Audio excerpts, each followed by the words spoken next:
नमस्ते,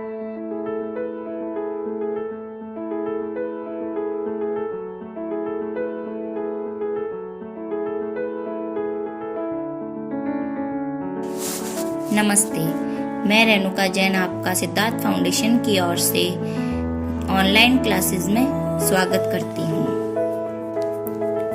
तो हमने जैसा पिछली कक्षाओं में पढ़ा था, मतलब पिछले वीडियोस में पढ़ा था, संज्ञा, उसकी परिभाषा और उसके प्रकार, तो हम उसी को ही आगे बढ़ाते हुए हम थोड़ा और अभ्यास करेंगे। हमने जैसे पढ़ लिया है अभी संज्ञा और उसकी परिभाषा पढ़ ली अच्छे से। फिर परिभाषा के बाद हमने प्रकार पढ़े। प्रकार में हमने पढ़ा कि 3 प्रकार होते हैं। पहला व्यक्तिवाचक, दूसरा जातिवाचक, तीसरा भाववाचक, जिसमें से हम अब डिटेल में या विस्तार से पढ़ेंगे व्यक्तिवाचक। तो चलिए आइए पढ़ते हैं हम संज्ञा की परिभाषा और उसके बाद उसका पहला प्रकार व्यक्तिवाचक संज्ञा। तो सबसे पहले संज्ञा की परिभाषा: किसी भी व्यक्ति, वस्तु, स्थान अथवा भाव के नाम का बोध कराने वाले शब्दों को संज्ञा कहते हैं। ये हमने पढ़ रखा है, फिर भी मैंने आपको वापस पढ़ाया है। क्यों? ताकि आपको अच्छे से लर्न हो जाए और आप अच्छे से सीख जाए।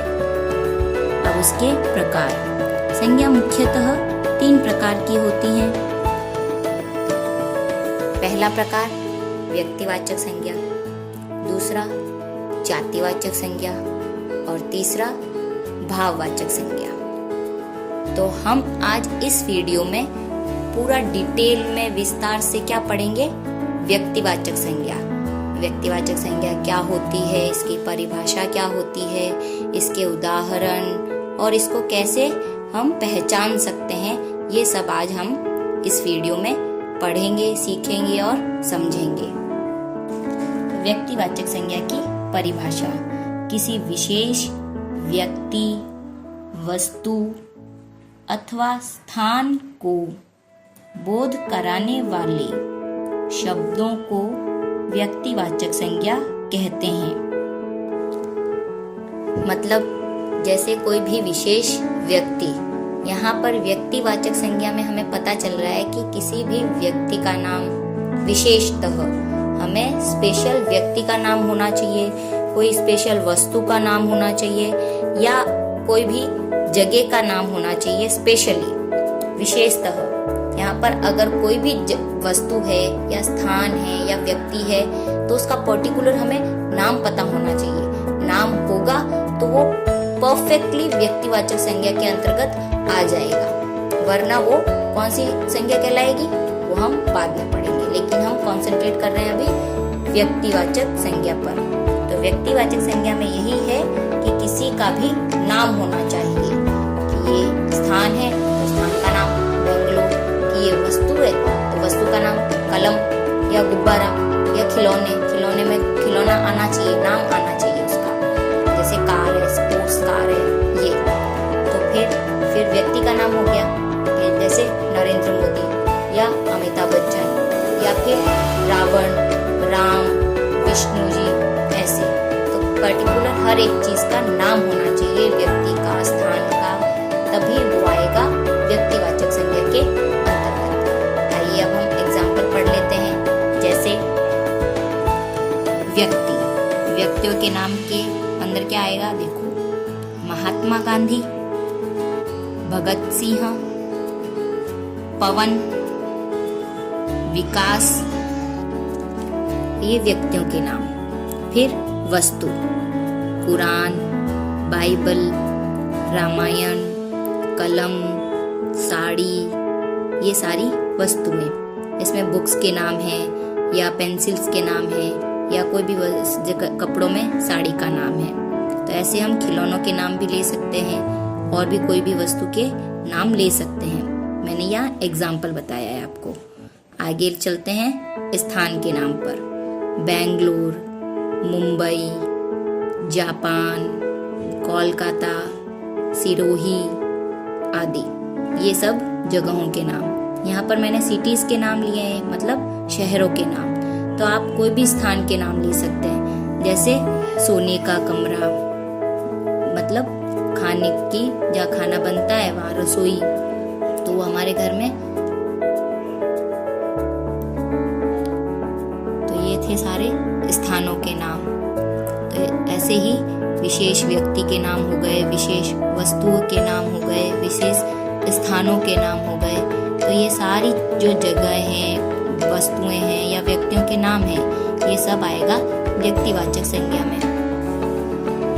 तो अब हम उदाहरण के साथ पढ़ेंगे व्यक्तिवाचक संज्ञा को पहचानने का तरीका और उसके वाक्यों के साथ।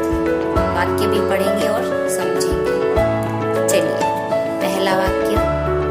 और याद रहे, जैसा हमने पिछले वीडियो में किया था कि आपने भी हेल्प की थी मेरी, तो इसमें भी आपको मेरी हेल्प करनी पड़ेगी कि कैसे आप लोग समझे या नहीं समझे। मुझे बताना पड़ेगा ना कि कौन सा वाक्य में कौन सा व्यक्तिवाचक संज्ञा है शब्द या नहीं।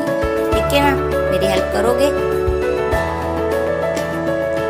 तो पहला वाक्य, विकास फुटबॉल खेलता है।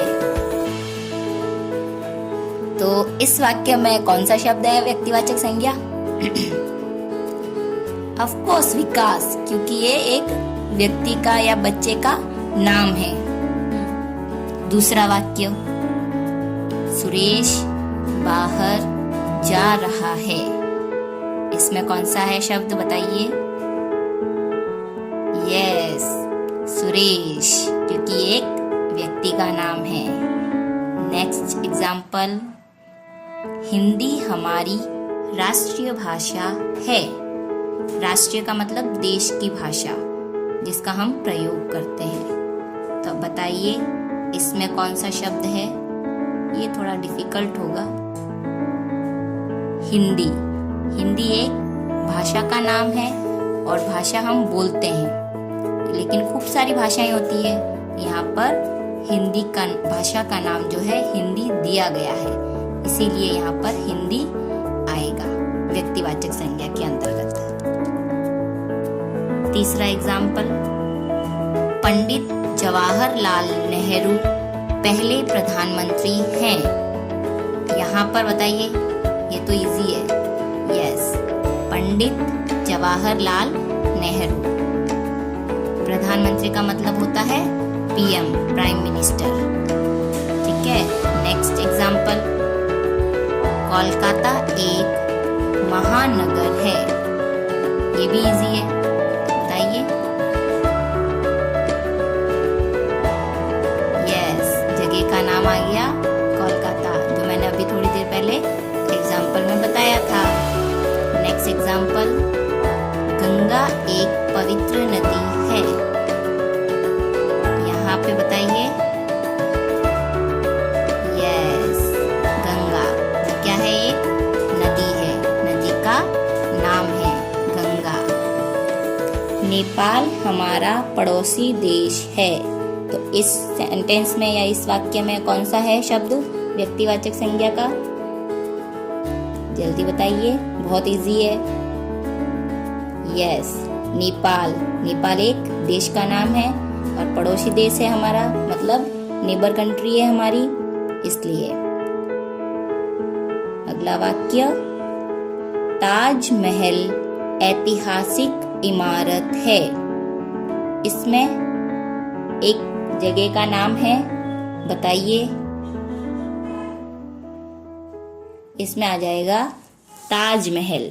ये एक बिल्डिंग है, मॉन्यूमेंट है, और वो भी हिस्टोरिकल, इतिहास में बनाई गई एक मॉन्यूमेंट है जिसको हम ताजमहल कहते हैं, और ये एक विश्व का अजूबा भी है। तो यहाँ पर आ जाएगा ताजमहल व्यक्तिवाचक संज्ञा में सम्मिलित है। तो ऐसे हमारे एग्जाम्पल खत्म हो गए। अब हम थोड़ा गृह कार्य भी करेंगे जिसमें आपको वर्कशीट मिलेगी, और वर्कशीट में आज आएगी व्यक्तिवाचक संज्ञा से संबंधित क्वेश्चन आंसर, जिसमें पहले आपको बताना होगा 7-8 सेंटेंसेस होंगे जिसमें आपको व्यक्तिवाचक संज्ञा को पहचानना है और अंडरलाइन करना है। और नेक्स्ट क्वेश्चन जो होगा उसमें आपको व्यक्तिवाचक संज्ञा की परिभाषा लिखनी होगी, और फिर आपको तीसरे क्वेश्चन में है गोला लगाना है कि एक लाइन में 3 से 4 शब्द होंगे और उसमें आपको राउंड करना है कि व्यक्तिवाचक संज्ञा कौन सी है, उसके ऊपर राउंड करना है, सर्कल करना है। और इसमें तो आप एक्सपर्ट हो, सबको ही पता चल जाएगा कि कौन सा वर्ड व्यक्तिवाचक संज्ञा से संबंधित है। तो आप अच्छे से होमवर्क करेंगे ना और अच्छे से पढ़ेंगे, और हमें आज समझ में भी आ गया अच्छे से कि क्या क्या होती है व्यक्तिवाचक संज्ञा। चलिए अब आप अपने घर पे अच्छे से पढ़ाई कीजिए और लर्न कीजिए, और वर्कशीट भी कंप्लीट करना है। Okay, thank you, bye bye.